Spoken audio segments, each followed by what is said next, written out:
Okay. Donc pourquoi structurer son espace relationnel? C'est parce que premièrement, ça ne sert à rien de répéter. Donc quand vous êtes devenu conscient d'un secteur de l'illusion, vous pouvez passer à autre chose. Hein, parce qu'il y a des gens, c'est pas la peine de les revoir 10 fois, on a compris. Ok, voilà, c'est clair. Ensuite, l'espace relationnel va vous influencer. Hein, c'est-à-dire que chaque être émet des vibrations, a une influence vibratoire en fonction de son niveau de connaissance et de son niveau de conscience. Donc évidemment, si vous êtes avec des gens qui vibrent haut, eh ben, ça va vous faire du bien, ça va vous aider à faire monter vos vibrations. Mais si vous êtes des gens qui sont bloqués dans leurs croyances, qui sont bloqués dans l'illusion, qui sont dans les basses vibrations, ben, ça va vous pourrir la vie. Ça va vous empêcher justement de lever le voile et d'avancer. Hein. Voilà. Donc vaut mieux les mettre à distance, ça ne sert à rien de les garder trop près de soi. Okay. Parce que ça plombe, hein. Ça plombe, ça vous empêche de... Ça vous refait descendre, ce qu'on disait ailleurs. L'espace relationnel, c'est l'aire de jeu pour grandir, pour élever ses vibrations, hein, c'est ce que je vous ai expliqué, à condition qu'on ne soit pas en train de prendre à l'autre et de chercher, voilà. Mais si on voit la relation comme étant une opportunité de grandir, justement à travers cette notion Illa-Kesh, à travers le miroir, et puis aussi parce que ça nous apprend à être plus dans le discernement et plus dans notre souveraineté, voilà, c'est génial. Okay. Et là, dans ce cas-là, on ne voit plus du tout les relations en disant ouais, je vais me faire inciter, oui, je vais... Non, là, on va commencer à créer des vrais échanges avec la personne, les personnes qu'on a, puisqu'en fait, notre intention intérieure, c'est pas d'aller passer des moments de satisfaction immédiats avec les gens, c'est vraiment de pouvoir apprendre à grandir à l'intérieur de soi en utilisant son discernement, en utilisant sa souveraineté et en regardant un peu ce que l'autre finalement nous renvoie dans notre champ d'illusion. Okay. L'espace relationnel, c'est un lieu sacré. Hein. C'est là où, en fait, ce que je vous disais, c'est là où on peut expérimenter vraiment la notion de dualité. Donc c'est là où on peut dépasser la dualité pour s'unifier. Hein. Donc c'est vraiment là qu'on va construire notre monde, hein, notre nouvelle ère, hein, dans la 5e dimension, avec beaucoup de partage et à partir de l'intelligence du cœur.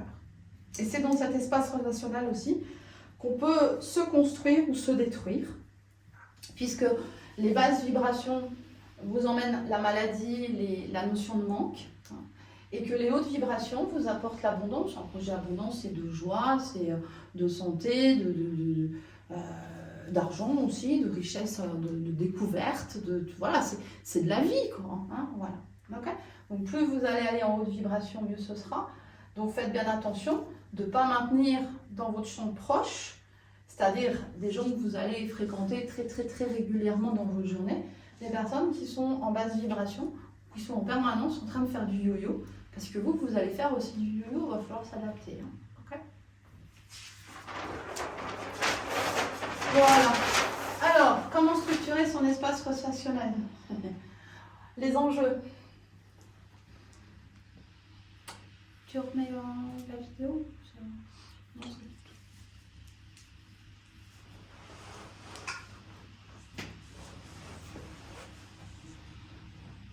alors vous êtes là, la petite bronze.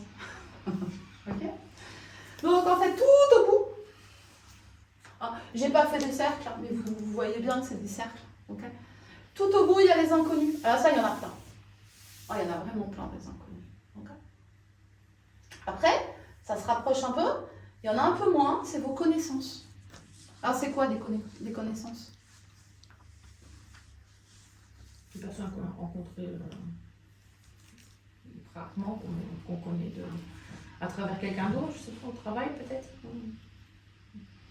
Oui, c'est des gens où en fait il y a eu une opportunité quelconque qui a fait que voilà, soit c'est un commerçant à qui vous avez été acheté un pain, soit c'est effectivement quelqu'un avec qui vous avez échangé 3 mots dans le bus. Voilà, c'est une connaissance.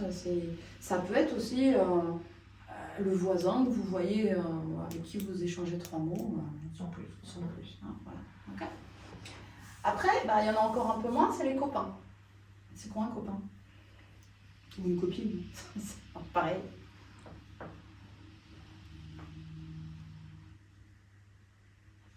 Allô? Vous n'avez pas de copain et de copine? Je me tais parce que entre amis et copains, je sais pas. Ah, Mais c'est difficile de l'exprimer. Moi, je sais très bien la différence entre amis et copains. Et pour l'expliquer, je ne peux pas dire. Je sais très, très bien dans mon entourage qui est copain et qui est ami. ok.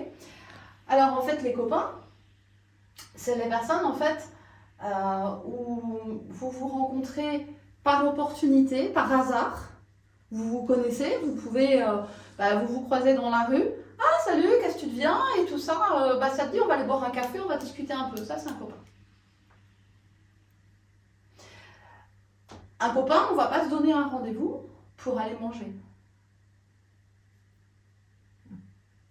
Un copain, c'est tiens, on prend le bus et puis on rencontre la personne qu'on n'a pas vue depuis un certain temps et puis voilà, on va faire le trajet ensemble, on va discuter. Ouais, et toi, ça va? Et les enfants, ça va? Et toi, ouais, ça va.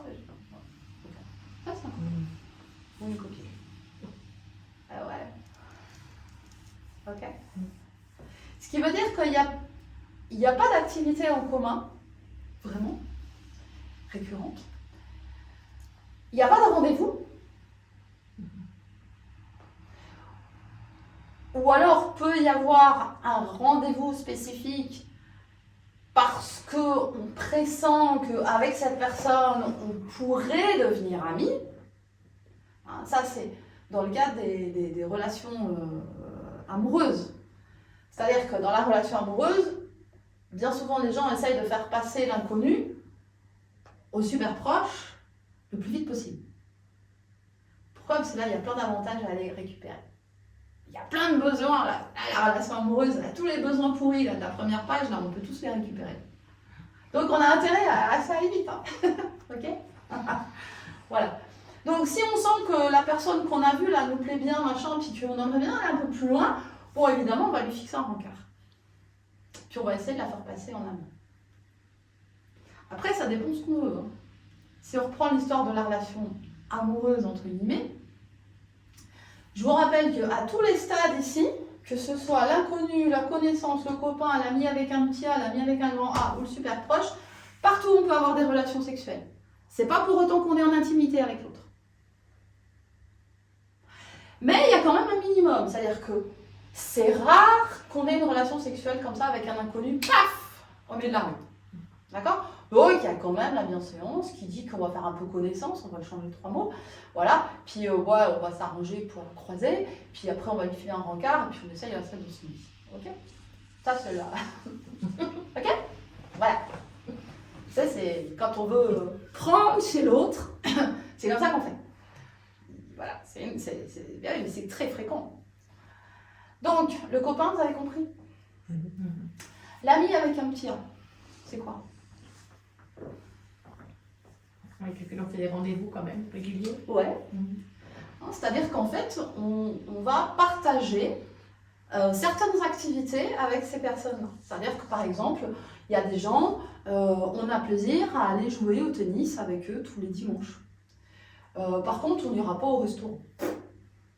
Ou on ne les invitera pas forcément à manger à la maison, mais on les invitera au restaurant et on se verra essentiellement au restaurant. Mais on aura des activités récurrentes, on va pouvoir parler un petit peu sur certains sujets, échanger sur des choses un petit peu plus personnelles. Par exemple, on va pouvoir dire et vos enfants, comment ça va, comment ça se passe, et au travail, comment ça se passe, qu'est-ce que vous faites comme travail, etc. Les copains, on s'en tape. Okay. Donc en fait, les amis, on en a un peu moins que des copains, c'est-à-dire qu'en fait, c'est des personnes avec qui on va avoir plaisir à se donner des rendez-vous pour une activité particulière. Voilà. C'est l'ami avec qui on va plutôt aller au cinéma, se faire un... Voilà, c'est... Et puis, là, on a le stade des amis avec un grand A. Alors là, en général, le nombre... Ça, c'est des personnes, en fait, avec qui on peut vraiment se confier. C'est des gens qu'on sait, ils vont jamais nous juger, ils vont jamais nous critiquer. Ils vont pas forcément être d'accord avec notre façon de faire, mais ils vont l'accepter. C'est vraiment des personnes à qui on peut se livrer. C'est des personnes à qui on peut, quand on a une peine, quand on a une souffrance, quand on a un chagrin, on sait qu'ils vont avoir pour nous une attention juste, un petit mot qui va nous soutenir. Ils vont pas chercher à nous manipuler ou à nous influencer pour utiliser notre détresse. Et puis on sait très bien que dans 5 ans, si on n'est plus tout à fait amis avec eux, parce qu'on les aura rétrogradés là, ces gens-là, ils n'iront pas nous faire un enfant dans le dos et à nous critiquer en disant « Ah ouais, bah tu sais pas ce qu'il m'a dit !» Voilà. Non, pas du tout. Okay. Là, on a quelque chose qui est déjà construit. Okay. Et alors, les amis avec un grand A, c'est aussi des personnes, on peut ne pas les voir pendant 5 ans parce qu'on habite à 3000 km l'un de l'autre. Mais quand on se retrouve, c'est exactement comme quand on s'est quitté.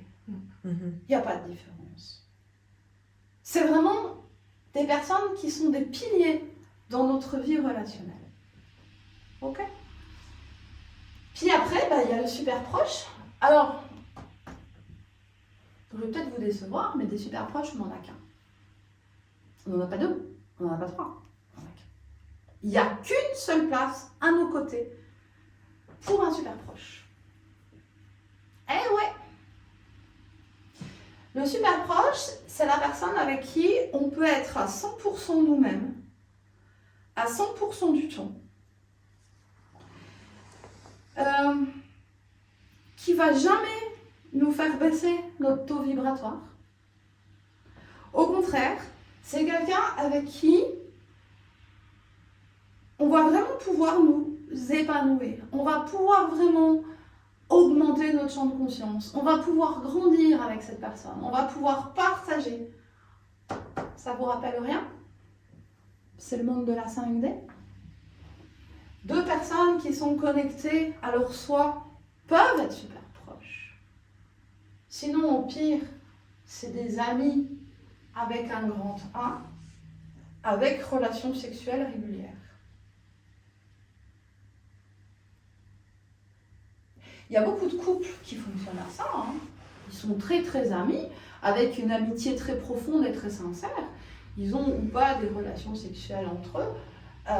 Mais il y a quand même ce décalage, il y a quand même ce petit espace qui fait que on peut très vite, sous l'influence de l'autre, parfois se retrouver en baisse de fréquence. On peut être un peu abîmé, on peut être un peu... Ok ? Quand on n'a pas cette connexion interne, cette unification, on peut avoir un super proche, ça peut être un enfant.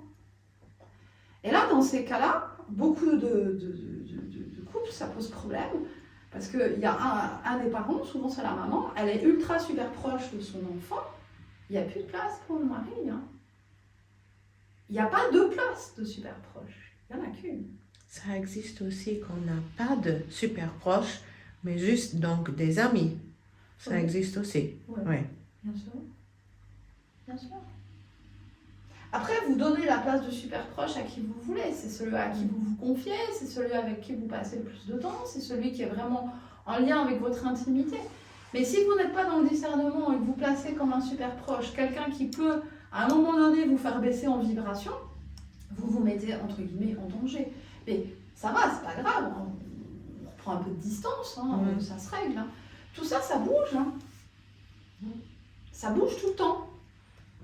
Et les membres de famille donc, peuvent se trouver dans différents... J'attendais la question. Oui, parce que c'est comme les relations sexuelles, c'est la même chose. On a l'impression que parce qu'on a des relations avec quelqu'un, on est dans l'intimité, on est super proche. Bah non, c'est loupé.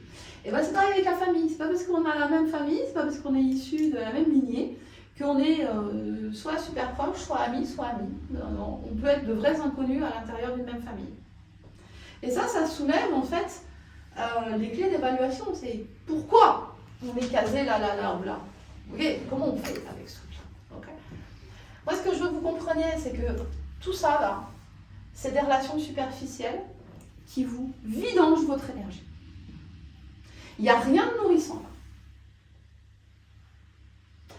Par contre, quand vous êtes, page 1, début du cours, quand vous êtes dans des liants inconscients, que vous êtes encore dans ce besoin d'aller prendre chez les autres pour vous remplir, que vous êtes en 3e dimension, là, vous allez courir partout pour essayer de choper tout ce qu'il y a à choper là.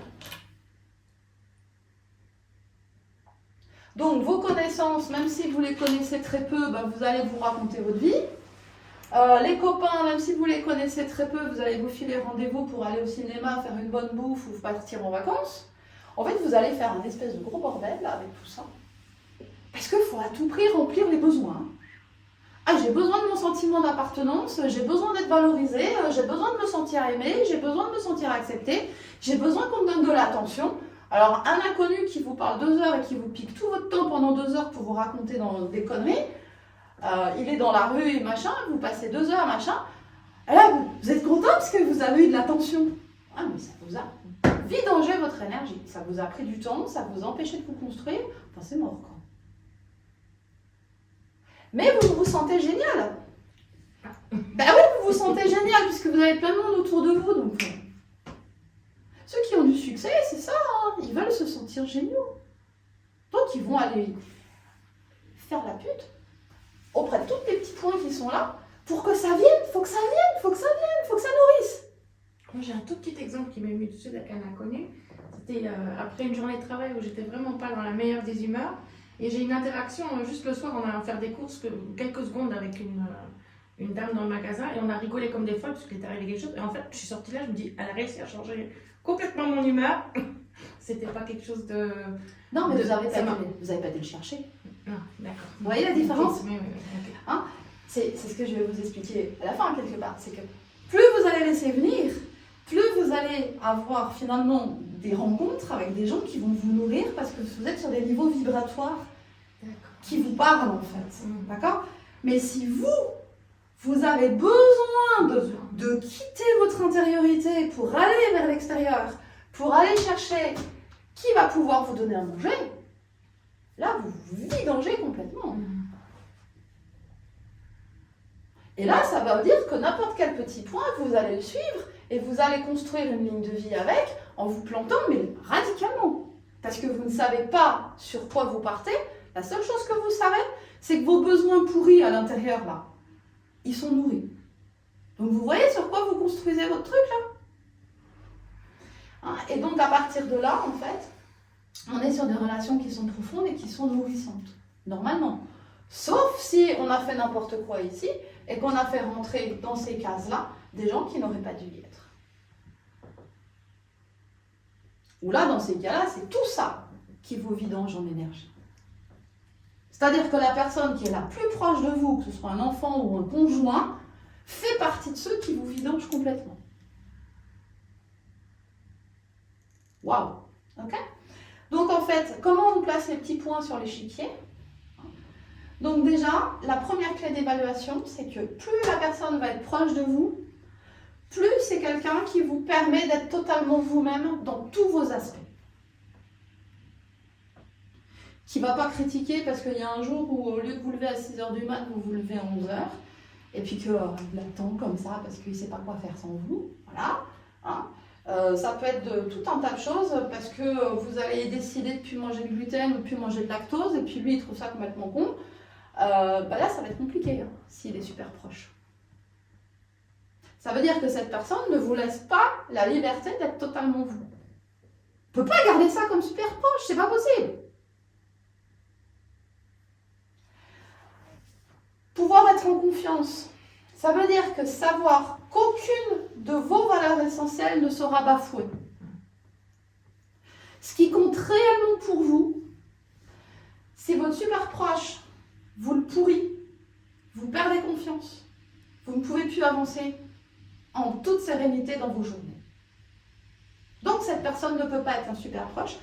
Cette personne qui était super proche, vous perdez de la confiance, donc vous le rétrogradez. Peut devenir un ami avec un grand A, mais il y a ce lien très très proche, qui ne se fait plus.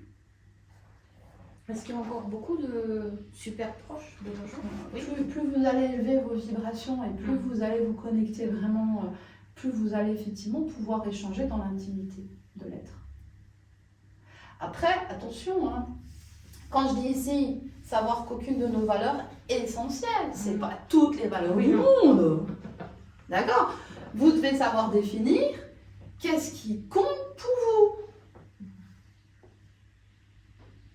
Ça, on va le voir après. Et donc son niveau vibratoire. Parce que c'est quelqu'un qui vous prélève des choses, ça sent quand on développe sa sensibilité. On sent quand, ça c'est un article que je suis en train d'écrire,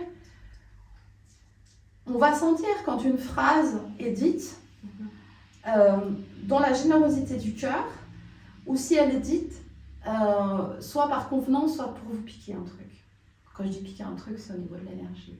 D'accord ? Et ben, on a la même chose avec une caresse. On sent à travers la main si la personne elle est vraiment dans le don, qu'elle veut vraiment donner quelque chose, qu'elle est vraiment dans cette intelligence du cœur de créer quelque chose au niveau de la peau, au niveau de... Ou si en fait elle va caresser, mais pour s'exciter, pour se donner un peu, pour s'émoustiller, donc pour vous prendre quelque chose. Ça explique beaucoup de choses aussi au niveau des relations sexuelles. C'est-à-dire que on a ça exactement à l'intérieur des relations sexuelles. C'est-à-dire qu'on peut rentrer dans une relation sexuelle avec quelqu'un pour soi. C'est-à-dire qu'on va regarder le corps de l'autre, on va caresser le corps de l'autre pour s'exciter, pour se sentir puissant, pour essayer de se mettre en valeur, pour se dire que voilà, etc. Ou alors on peut rentrer dans la relation à l'autre pour donner. Et là, on n'a plus rien à prendre. Et là, dans ces cas-là, on le ressent. À l'intérieur de soi, on sent que l'intention n'est pas la même. Ok ? Donc en fait, les différences de niveau vibratoire, finalement, ça correspond aux valeurs. Et là, tout ça, là, c'est le nombre de valeurs que vous partagez en commun de manière consciente. C'est ça qui fait la différence. Et ce qui se passe aussi, c'est qu'on vous dit que vos valeurs essentielles ne changent pas. Ça, c'est ce qu'on dit classiquement en psychologie, etc. Mais non, c'est-à-dire que plus vous allez ouvrir votre champ, plus vous allez pouvoir décoder des informations différentes, dans des niveaux vibratoires différents, plus certaines valeurs vont devenir de plus importantes. Donc ça va changer. Ce qui fait que c'est pour ça que quand il y a des gens qui changent à l'intérieur d'eux, ils changent à l'extérieur, ils changent de relation, ils changent de vie, ils changent d'environnement. Parce que leur niveau vibratoire n'est plus du tout en harmonie avec le niveau vibratoire des gens qu'ils avaient laissé s'approcher autour d'eux. Et à l'inverse, les gens qui sont là sentent bien que la personne n'émet plus du tout les mêmes vibrations, et ces gens-là ne supportent plus. Ça marche dans un sens ou dans un autre. Quelqu'un qui a toujours été gai, sympa, machin, tout allait bien, qui distribuait des sourires, de l'argent, des machins, des invitations, etc. Il perd son boulot, il perd sa santé, il perd tous ses amis. C'est une histoire de vibration. Par contre, quelqu'un qui était un peu ramassé, machin et tout ça, puis qui commence à s'épanouir, à rayonner, à ça, on sent qu'il est bien dans ses pompes, et puis il n'y a plus de problème, et là, ça se barre aussi. Parce que ces gens-là, quand ils voyaient celui qui n'allait pas, ils disaient « Ah ouais, mais moi je vais bien ». Ça fait du bien de voir quelqu'un qui souffre, hein. Ça fait du bien de voir quelqu'un qui ne va pas bien. Hein. Parce qu'on peut se dire « Ah ouais, non mais moi je vais bien ». Ah, il n'a pas de chance, il a perdu son boulot. Ah ouais, non mais moi j'ai mon travail, c'est cool. Il y a plein de gens qui sont comme ça dans les relations. Hein. Et puis alors si la personne, elle commence à s'épanouir, tout va bien pour elle, tout est heureux, machin, etc. Qu'est-ce qui se passe?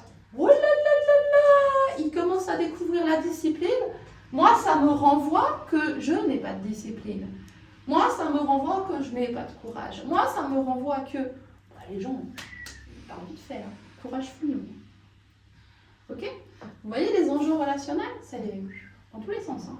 Et qui c'est qui décide? C'est vous. C'est vous qui êtes les souverains, maîtres de votre royaume. C'est vous, personne d'autre. C'est vous qui décidez de qui vous laissez se rapprocher et à quelle distance.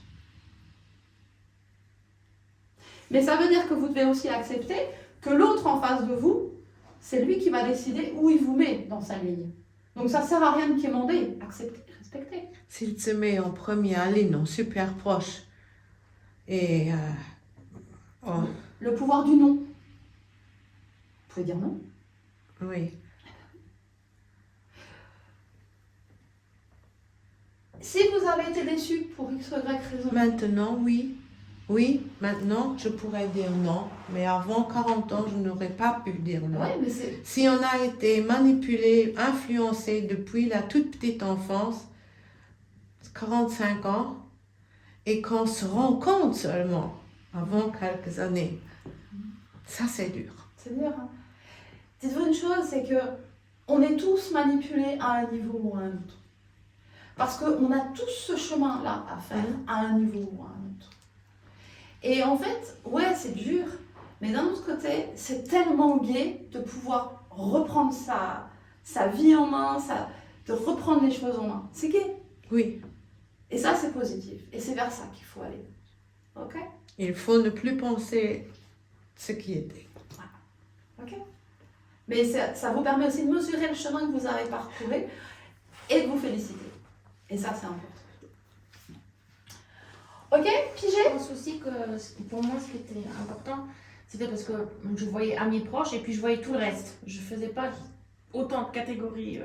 Donc tout ce qui passait au-dessus d'amis proches, c'était le même partage. Alors que, non, pas du tout. Non, et puis ce que vous partagez là, c'est vraiment vous. Donc en fait, dès que vous passez là et que vous partagez la même chose, c'est comment pouvez-vous donner des beaux morceaux de vous à des gens que vous ne connaissez pas finalement. Parce que quand vous faites ça, vous n'avez plus rien à donner. Mon fils qui a 18 ans m'a surpris. Lui, il appelle ça la priorité qu'on donne. Son téléphone, il sonne tout le temps. Là, ça téléphone, là, ça téléphone, là, ça téléphone. Il ne répond pas. Il dit non, ce que je suis en train de faire a plus d'importance que ces appels-là. Et puis d'un seul coup, on discute. Donc ça veut dire que moi, je suis importante quelque part, parce qu'il n'a pas répondu. Chouette. Et puis là, il a eu un coup de téléphone. Il n'a même pas fini sa phrase. Il a foncé dessus. Il a répondu direct. Et voilà, je savais que c'était important. Et effectivement, c'était important. Et il était clair dans ses Et priorités. Il est clair dans ses priorités. Il a 18 ans. Et avec ça, il apprend là. Hein. Mais s'il a ça dans sa vie à 18 ans, ça va être chouette pour la suite. Oui. Ok? Des questions? Mhm.